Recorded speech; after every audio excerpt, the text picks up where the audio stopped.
Assalamualaikum warahmatullahi wabarakatuh. Apa kabar teman-teman, siswa-siswi kelas 8 SMP Islam Nusantara?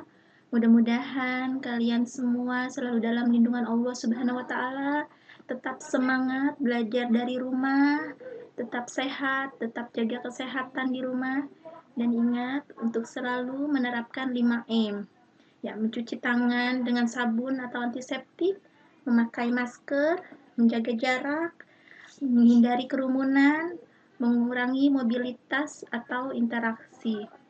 Ya, bertemu kembali dengan Ibu Wardah di mata pelajaran Pendidikan Agama Islam dan Budi Pekerti. Ya, sebelum kita mulai pelajaran pada hari ini, mari bersama-sama kita berdoa terlebih dahulu. Berdoa mulai.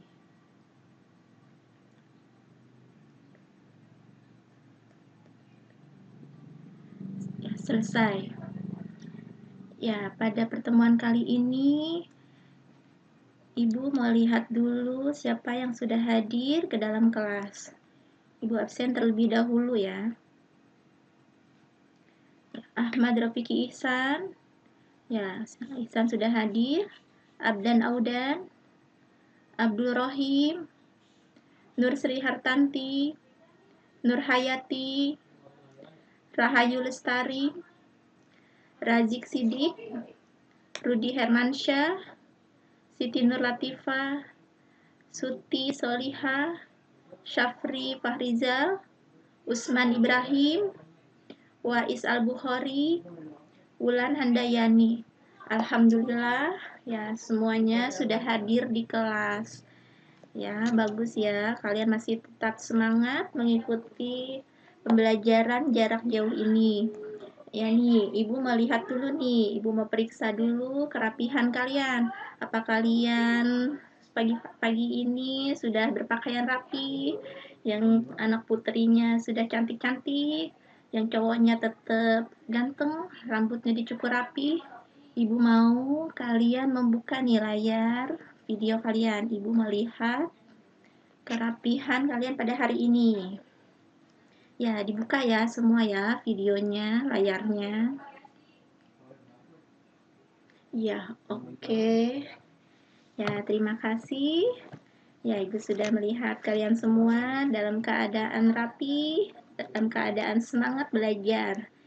Ya, pada pertemuan kali ini kita akan membahas materi lebih dekat kepada Allah dengan mengamalkan sholat sunnah. Ya, di sini terlebih dahulu Ibu mau memberikan tujuan dari pembelajaran kita pada hari ini. Yang pertama ini kalian ini diharapkan mampu nih menjelaskan pengertian sholat sunnah dengan benar, menjelaskan macam-macam sholat sunnah berjamaah dengan benar, lalu menjelaskan macam-macam sholat sunnah munfarid, menjelaskan macam-macam sholat sunnah berjamaah dan munfarid dengan benar.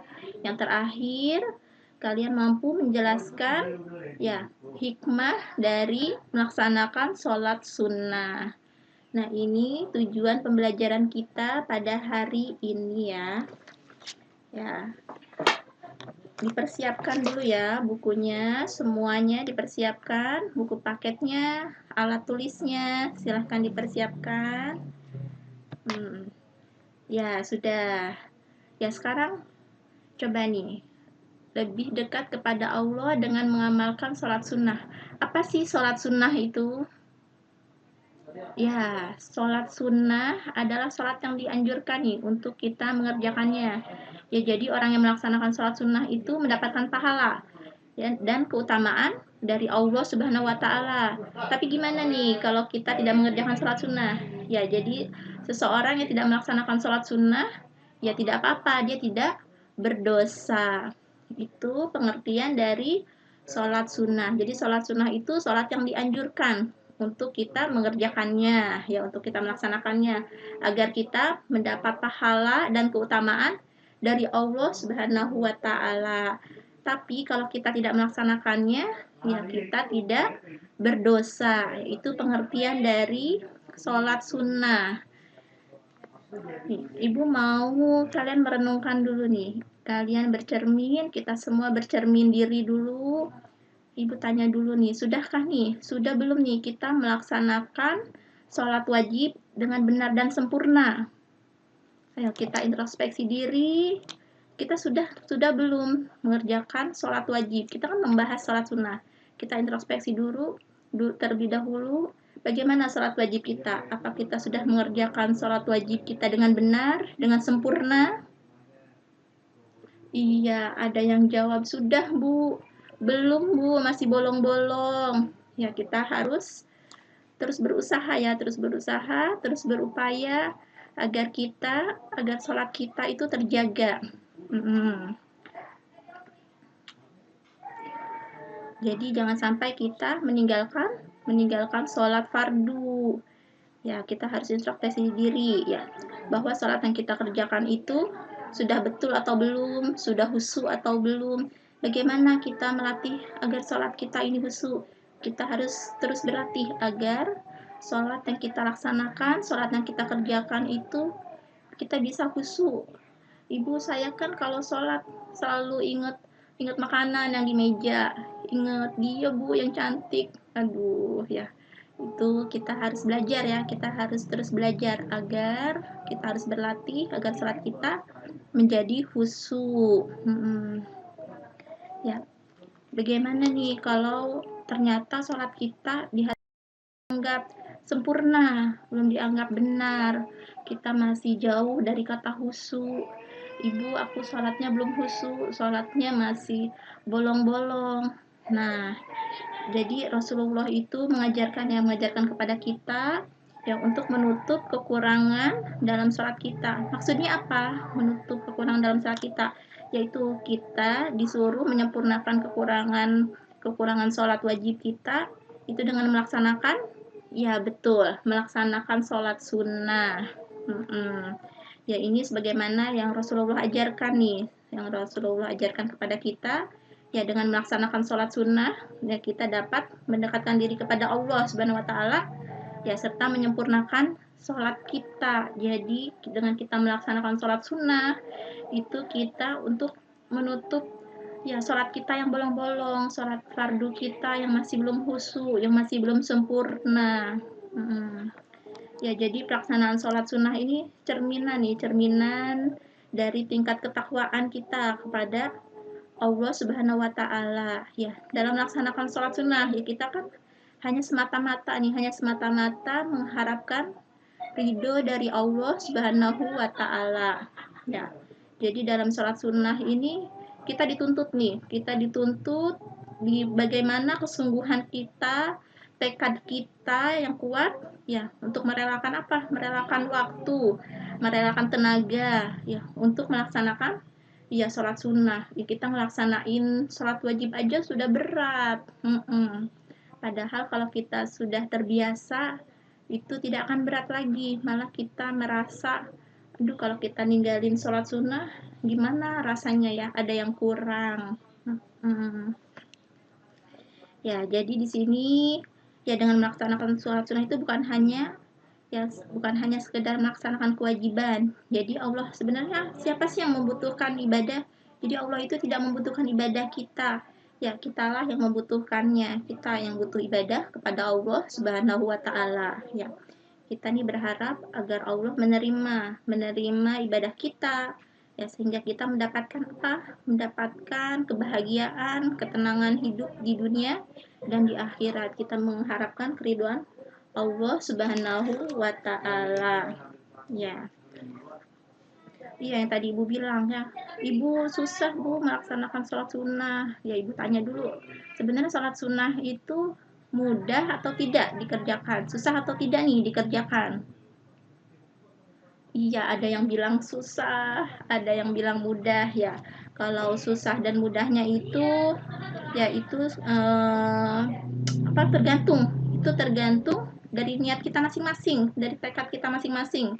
Mau mengerjakannya atau tidak. Kalau kita sudah niat, kita sudah tulus dalam hati kita untuk bersungguh-sungguh mengerjakan sholat sunnah, yaitu akan terasa mudah, akan terasa enteng langkah kita. Nah, di sini yang pertama sholat sunnah itu ada yang dikerjakan secara berjamaah, ada yang dikerjakan dengan munfarid atau sendiri. Ya, yang pertama kita bahas sholat sunnah berjamaah. Sholat sunnah berjamaah itu apa sih? Ya, jadi sholat sunnah yang dilaksanakan secara berjamaah. Ada apa aja? Sholat sunnah apa aja yang dilaksanakan secara berjamaah? Ya, pertama ada sholat Idul Fitri. Ya, siapa di sini yang belum pernah melaksanakan sholat Idul Fitri? Alhamdulillah ya semuanya. Ibu yakin pasti selalu mengerjakan sholat Idul Fitri. Ya, sholat yang hanya 1 tahun sekali kita kerjakan. Ya, setelah puasa Ramadan. Ya, lalu ada sholat apa lagi yang dilaksanakan secara berjamaah? Ya, ada sholat Idul Adha. Lalu ada sholat khusuf atau gerhana matahari, ada sholat khusuf gerhana bulan, lalu ada sholat istisqa. Nah, ini sholat sunnah yang dilaksanakan secara berjamaah, jadi kita mengerjakannya secara berjamaah. Yang pertama kita bahas dulu terlebih dahulu, itu yang pertama sholat Idul Fitri. Ya, sholat Idul Fitri. Apa sholat Idul Fitri itu? Semuanya pasti sudah tahu ya. Oh, ini pasti pada seneng kalau melaksanakan sholat Idul Fitri. Ya, sholat Idul Fitri itu adalah sholat sunnah 2 rakaat yang dilaksanakan pada hari raya Idul Fitri. Pada setiap tanggal berapa hari raya Idul Fitri?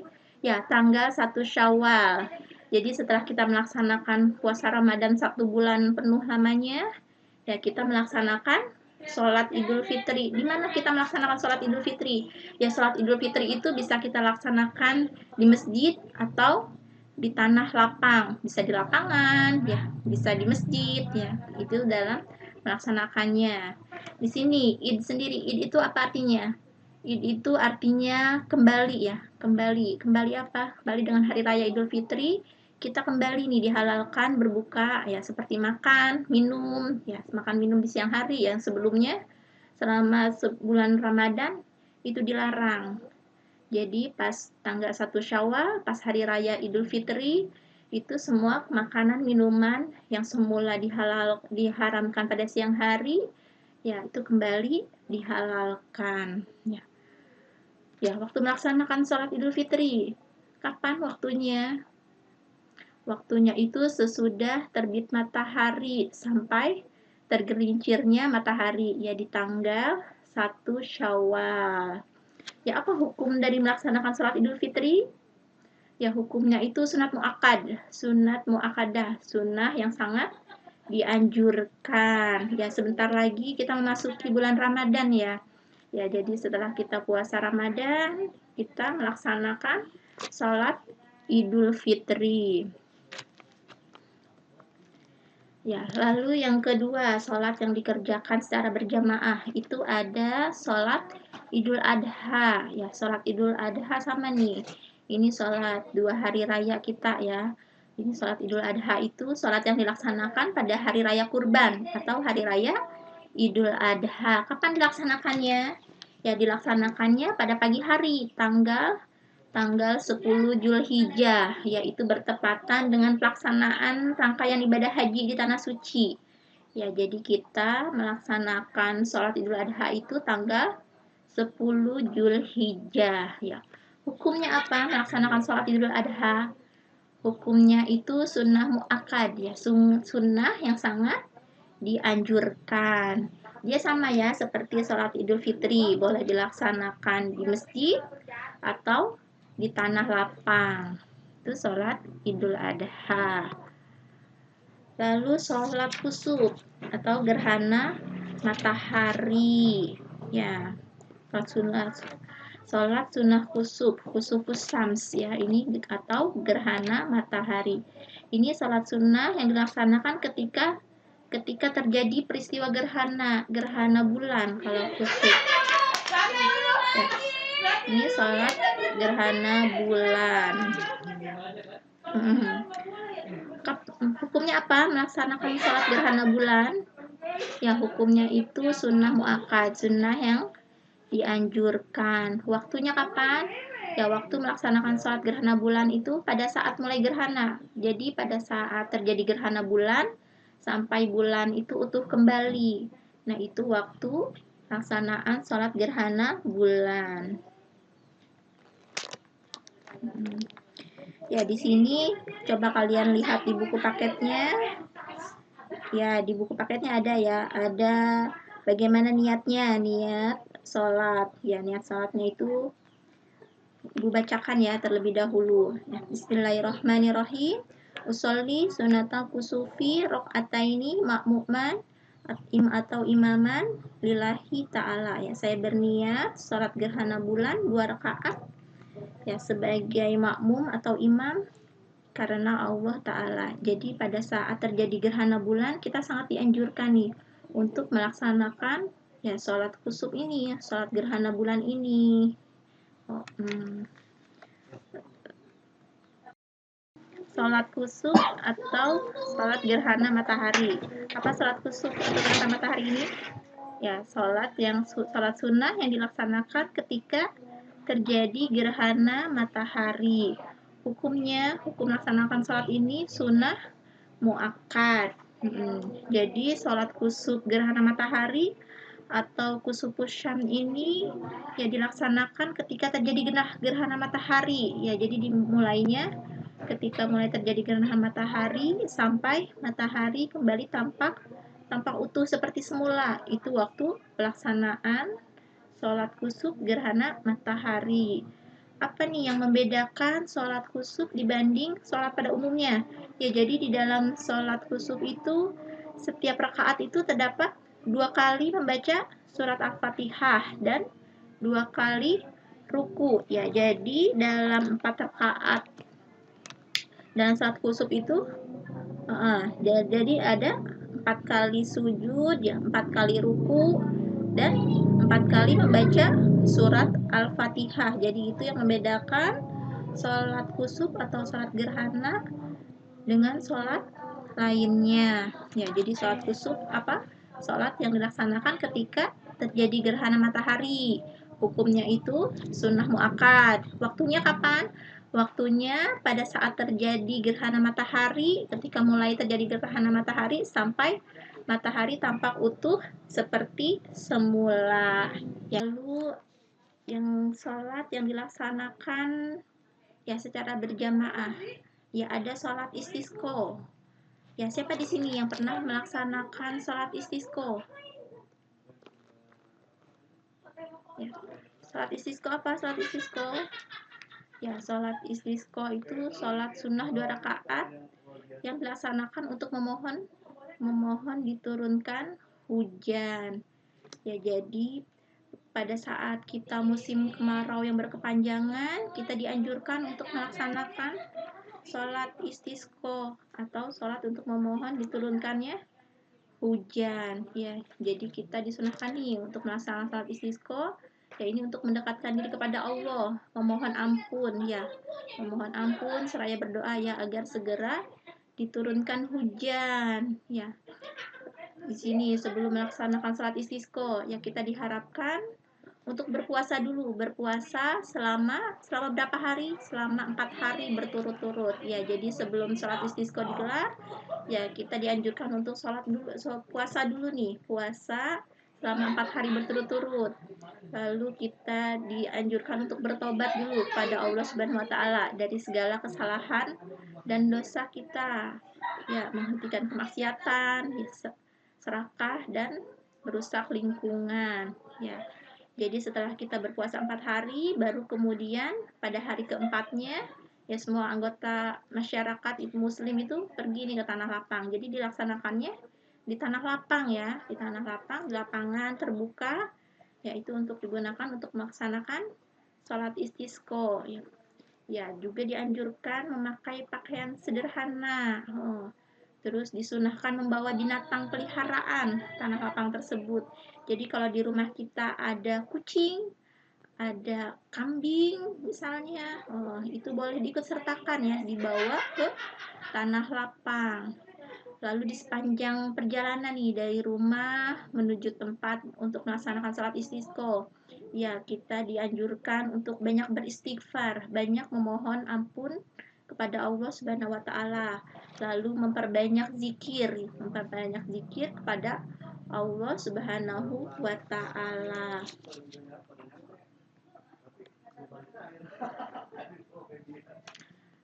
Lalu di sini sholat sunnah, yang tadi sholat sunnah yang secara berjamaah ya. Lalu sholat sunnah munfarid ya, atau sholat sunnah yang dilaksanakan secara individu atau sendiri. Ya, itu sholat sunnah munfarid. Jadi kalau sholat sunnah berjamaah itu sholat sunnah yang dilaksanakan secara berjamaah. Lalu di sini sholat sunnah munfarid. Sholat sunnah munfarid itu sholat sunnah yang dilaksanakan secara individu atau sendiri. Ya, ada apa aja nih sholat sunnah yang dilaksanakan secara sendiri? Ada yang namanya sholat rawatib, sholat tahiyatul masjid, dan sholat istikharoh. Ya, itu sholat sunnah yang dilaksanakan secara sendiri-sendiri. Di sini lihat dulu coba. Ini sholat rawatib. Ya, sholat rawatib itu dibagi menjadi dua ya. Bagi menjadi dua. Ada sholat rawatib mu'akadah dan rawatib ghair mu'akad. Ya, sholat sunnah rawatib mu'akadah. Jadi dia itu sholat rawatib yang sangat dianjurkan. Jadi sebelum kita melaksanakan sholat fardu, ya kita dianjurkan untuk mengiringinya nih dengan sholat rawatib. Ya, jadi sholat rawatib itu sholat yang menyertai sholat fardu, mengiringi sholat fardu, ya baik sebelum sholat fardu maupun sesudah sholat fardu. Ya, jadi ada qobliyah, ada ba'diyah. Ya, di sini yang rawatib muakkadah atau yang sangat dianjurkan itu ada 2 rakaat sebelum sholat zuhur, 2 rakaat sesudah sholat zuhur, 2 rakaat sesudah sholat maghrib, 2 rakaat sesudah sholat isya, dan yang terakhir 2 rakaat sebelum sholat subuh. Jadi ada berapa rakaat sholat rawatib muakkadah yang sangat dianjurkan, yang penting kita laksanakan sebelum melaksanakan sholat fardu? Ya, jadi ada 10 rakaat. Coba diulangi lagi sholat rawatib muakkadah. Ya, yang pertama 2 rakaat sebelum sholat zuhur, 2 rakaat sesudah sholat zuhur, 2 rakaat sesudah sholat maghrib, 2 rakaat sesudah sholat isya, dan yang terakhir 2 rakaat sebelum sholat subuh. Itu sholat sunnah rawatib muakkadah. Ya, atau yang ini berarti yang sangat dianjurkan nih. Lalu yang kedua nih, sholat rawatib ghair muakkadah. Ya, itu sholat rawatib ya yang cukup dianjurkan untuk dikerjakan. Ini sholat sunnah ghair muakkadah itu diantaranya ya 2 rakaat sebelum sholat zuhur. Yang tadi 2 rakaat sebelum sholat zuhur pertama itu yang muakkadah, yang kedua 2 rakaat setelahnya lagi. Kalau kita mau mengerjakan jadi 2 rakaat itu ya sholat rawatib muakkadah, 2 rakaat lagi ya itu ghair muakkadah. Jadi sebelum melaksanakan sholat zuhur, usahakan kita melaksanakan sholat sunnah rawatib dulu nih 4 rakaat. Ya, itu sebelum sholat zuhur. Ya, jadi yang sholat rawatib ghair muakkadah 2 rakaat sebelum sholat zuhur, 2 rakaat sesudah sholat zuhur, 4 rakaat sebelum sholat asar, ya sama yang terakhir 2 rakaat sebelum sholat maghrib. Ini sholat rawatib ghair muakkadah. Ya,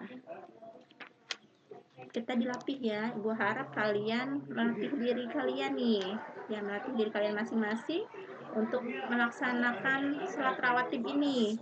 Jadi sebelum kita melaksanakan sholat fardu, kita usahakan, kita upayakan, kita latih untuk melaksanakan sholat rawatib terlebih dahulu. Ya, sekarang kalian sudah tahu nih, sholat rawatib itu ada yang muakkadah, ada yang sangat dianjurkan, ada ghair muakkadah.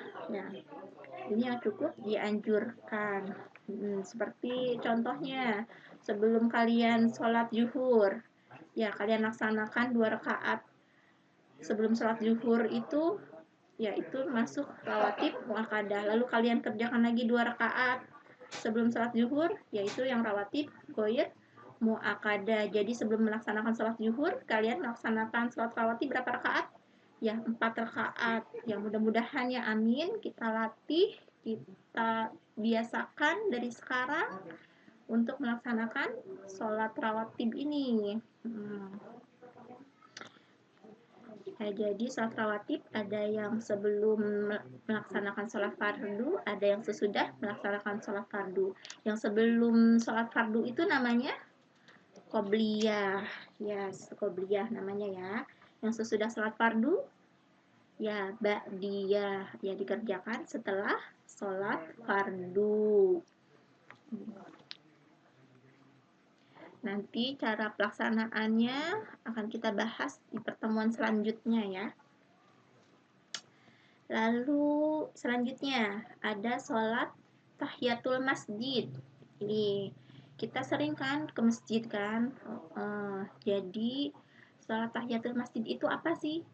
Ya, sholat tahiyatul masjid itu sholat sunnah yang dilaksanakan untuk menghormati masjid. Bagaimana nih? Jadi kita masuk masjid aja kita ada tata caranya. Ya, di sini disunahkan bagi setiap muslim nih ketika masuk ke masjid, ya sebelum duduk ya kita hendaknya mengerjakan sholat sunnah 2 rakaat. Ya, itu namanya sholat sunnah tahiyatul masjid. Jadi sebelum kita duduk kita melaksanakan sholat sunnah dulu.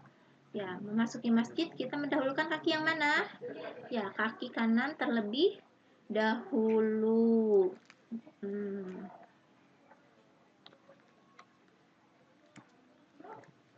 Di sini ada yang hafal doa masuk masjid? Iya, dihafal ya.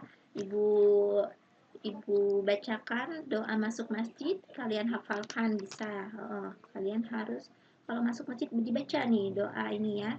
Ibu bacakan Bismillahirrahmanirrahim. Allahumma gfirli junubi waftahli abwaba rahmatik.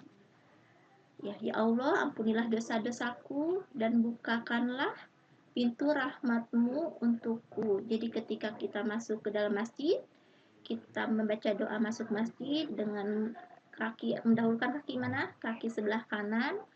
Lalu kita masuk ke dalam masjid, ya hendaknya kita sholat sunnah tahiyatul masjid 2 rakaat. Itu sholat sunnah tahiyatul masjid. Lalu ada sholat istikharoh. Ya, sholat istikharoh. Sholat istikharoh, apa itu sholat istikharoh? Ya, sholat istikharoh itu adalah sholat dengan maksud untuk memohon petunjuk Allah Subhanahu wa Ta'ala. Ya, jadi dalam menentukan pilihan nih, menentukan pilihan terbaik di antara 2 pilihan atau lebih. Itu namanya sholat istikharoh. Jadi kita memohon petunjuk Allah. Waktunya kapan? Waktu pelaksanaan sholat istikharoh? Ya, waktunya itu sepertiga malam. Ya, ini sama dengan sholat tahajud ya. Jadi di sepertiga malam itu waktu melaksanakan sholat istikharoh. Apa hukumnya melaksanakan sholat istikharoh? Ya, hukumnya itu sunnah muakkadah.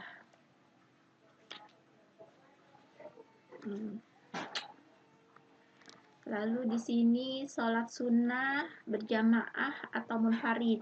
Jadi sholat sunnah yang bisa kita laksanakan secara berjamaah atau secara sendiri, secara individu. Ya, di sini ada nih beberapa sholat sunnah yang dilaksanakan secara berjamaah atau secara munfarid.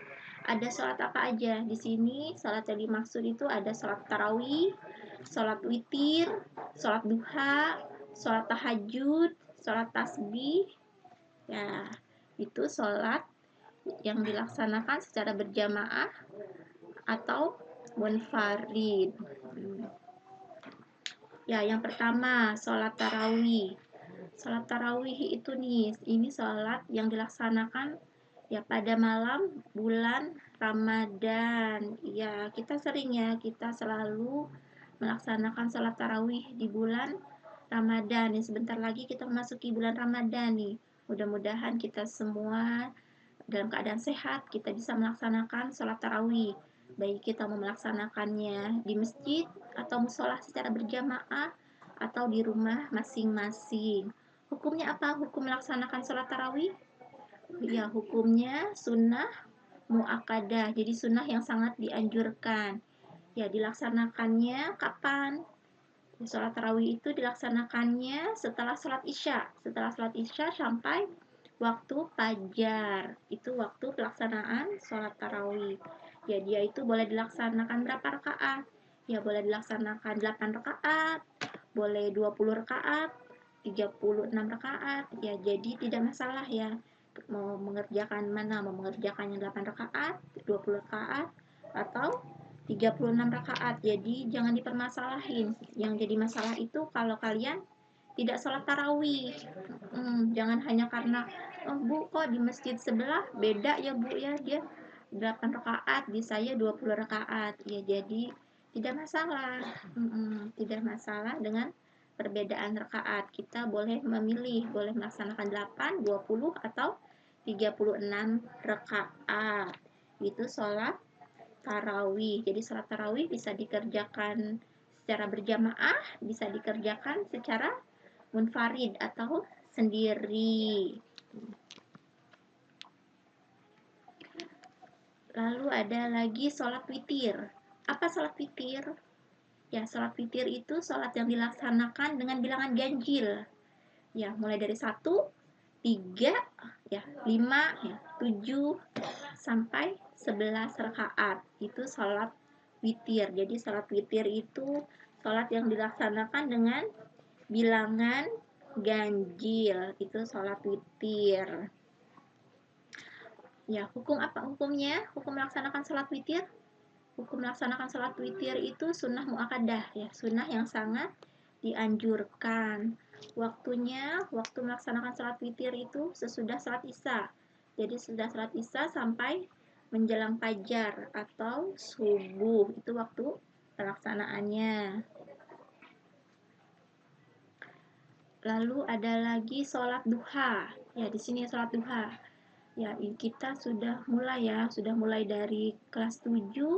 Kita sudah mulai pembiasaan baik di sekolah. Sebelum melakukan pembelajaran, kita terlebih dahulu melaksanakan sholat duha secara berjamaah, lalu diiringi dengan Ya, dengan tadarus Al-Quran, pembacaan Asmaul Husna, baru kemudian kita melaksanakan pembelajaran. Ya, di sini pengertian sholat sunnah duha. Apa sholat sunnah duha? Ya, sholat sunnah duha itu sholat yang dikerjakan pada waktu matahari sudah menaik atau sudah sekitar 1 tombak. Kapan nih? Ya, sekitar pukul 7. Ya, sekitar pukul 7 atau matahari setinggi 7 hasta. Waktunya sampai menjelang sholat zuhur. Itu waktu melaksanakan sholat duha. Jadi kira-kira dimulai pukul 7 pagi sampai menjelang sholat zuhur. Itu waktu pelaksanaan sholat duha. Ya, dia itu sholat duha itu dapat dilaksanakan mulai 2 rakaat dan paling banyak berapa rakaat? Ya, 12 rakaat. Ya, kita mulai ya pembiasaan baiknya, jangan berhenti nih. Walaupun kalian belajar di rumah, tetap laksanakan sholat duha. Ya, lalu ada sholat tahajud. Ya, sholat tahajud itu sholat sunnah muakkadah yang dilaksanakan pada sebagian waktu di malam hari. Ya, kapan dilaksanakannya? Ya, sholat tahajud itu dilaksanakan setelah sholat isya. Setelah sholat isya sampai dengan fajar siddiq. Ya, atau menjelang waktu subuh. Ya, tapi perlu diingat nih, kita melaksanakan sholat tahajud itu setelah kita tidur. Jadi kita harus terlebih dahulu tidur dulu, baru melaksanakan sholat tahajud. Ya, jumlah rakaatnya paling sedikit 2 ya, paling sedikit 2 rakaat. Nah, paling banyaknya itu ya tidak terbatas sekuatnya kita melaksanakannya mau berapa rakaat. Paling sedikit 2 rakaat. Ya, sholat tahajud itu dilaksanakan sendirian, bisa dilaksanakan secara sendiri, munfarid, bisa juga berjamaah. Ya, jadi kalian bisa melaksanakannya secara berjamaah nih di rumah, misalnya dengan orang tua kalian, dengan ayah, ibu. Iya, jadi kalian jangan marah kalau dibangunin nih tengah malam, bangunkan untuk sholat tahajud, ya laksanakan sholat tahajud secara berjamaah dengan kedua orang tua kalian. Ya, nih sholat tahajud itu lebih utama ya setiap 2 rakaat salam. Ya, apabila dilaksanakan 4 rakaat, ya jadi tidak ada tasyahud awal. Ya, jadi dia lebih diutamain itu 2 rakaat salam, 2 rakaat salam. Jadi kalau mau mengerjakan 8 rakaat, ya 2 rakaat salam, 2 rakaat salam. Itu lebih diutamakan ya, lebih diutamakan 2 rakaat salam. Nah, yang terakhir ada sholat tasbih. Ya, apa itu sholat tasbih? Ya, sholat tasbih itu sholat sunnah yang dilaksanakan dengan memperbanyak membaca tasbih. Ini namanya sholat sunnah tasbih. Ya, sholat tasbih ini merupakan sholat sunnah khusus nih. Kenapa dibilang khusus? Karena dia dikhususkan dengan membaca tasbih sebanyak berapa? Sebanyak 20 kali dalam sholat. Ya, jika dilaksanakan malam hari, jumlah rakaatnya ada 4 dengan 2 kali salam. Jika dilaksanakan di siang hari, jumlah rakaatnya ada 4 dan sekali salam. Itu sholat tasbih ini dilaksanakan sesuai kemampuan. Apa nih maksudnya? Sholat tasbih dilaksanakan sesuai kemampuan. Ada yang tahu? Ayo, siapa yang tahu? Siapa yang pernah melaksanakan sholat tasbih? Ya, jadi sholat tasbih ini sholat dengan baca tasbih nih sebanyak 300 kali. Ya, banyak ya, wah banyak sekali ibu ini. Iya, jadi kita dianjurkan nih buat melaksanakan sholat tasbih.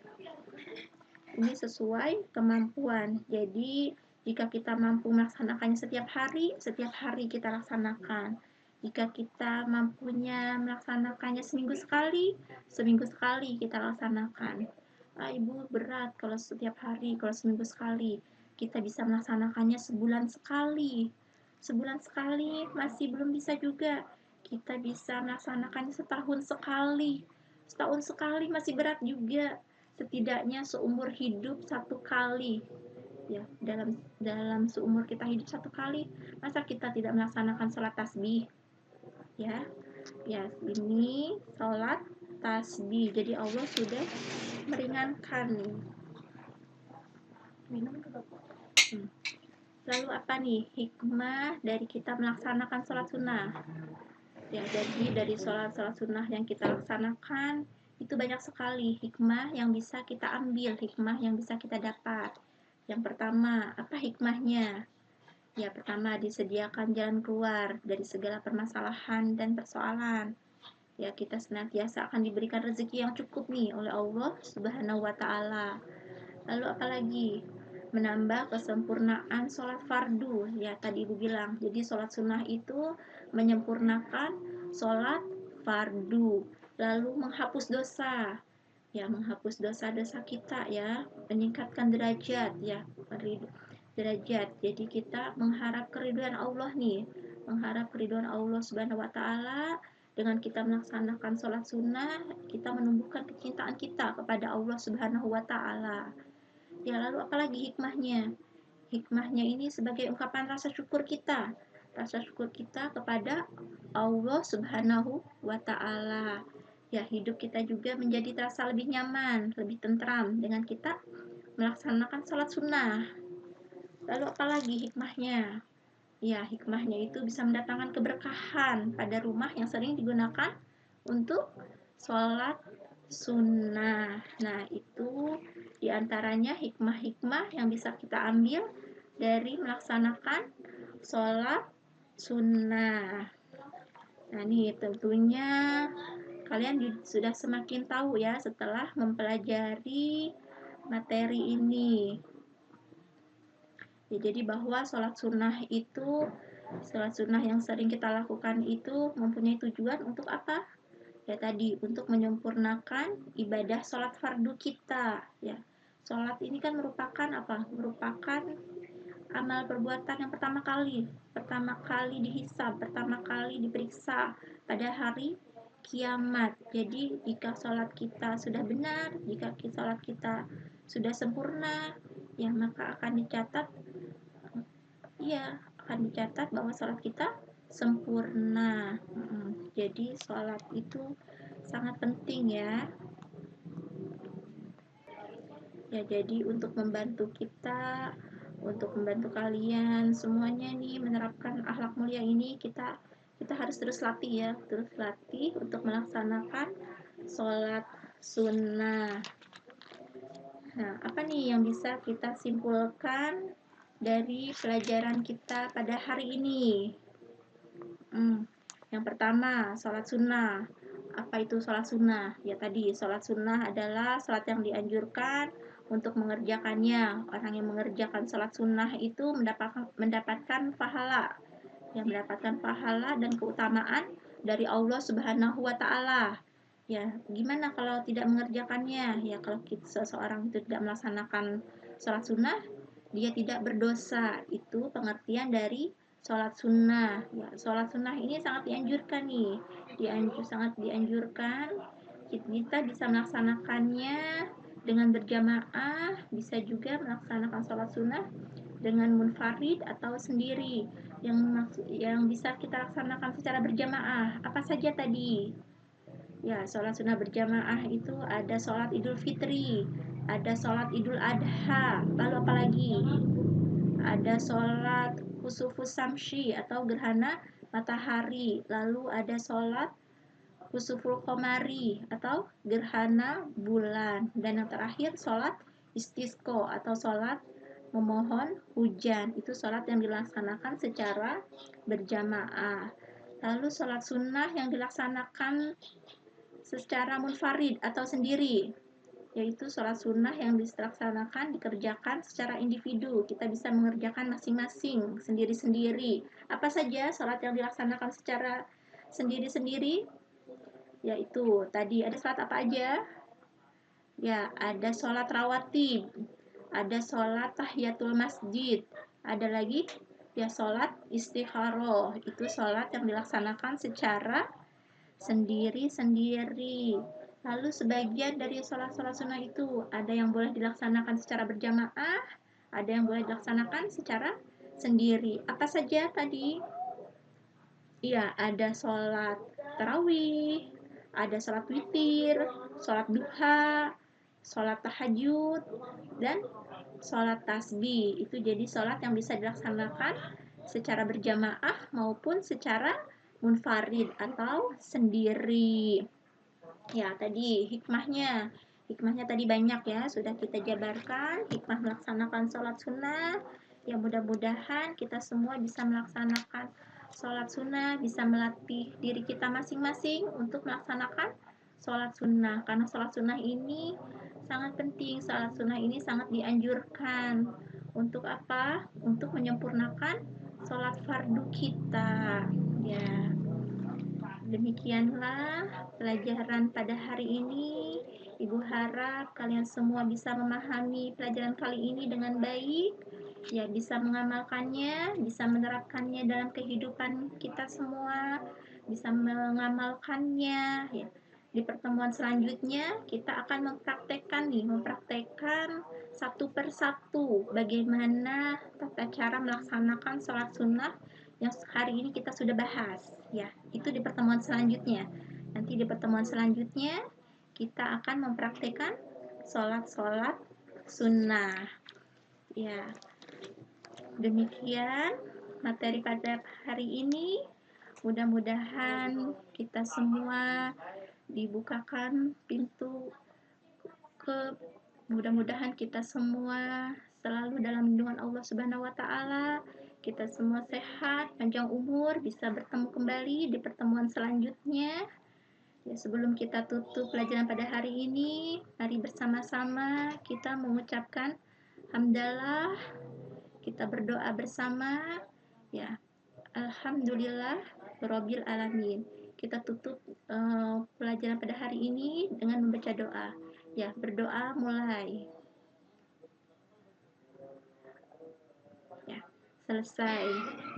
Ya, terima kasih sudah mengikuti pelajaran PAI, pelajaran yang Ibu berikan pada hari ini. Sampai bertemu kembali di pertemuan selanjutnya. Tetap semangat, tetap jaga kesehatan, tetap aman belajar dari rumah. Tetap semangat. Wassalamualaikum warahmatullahi wabarakatuh.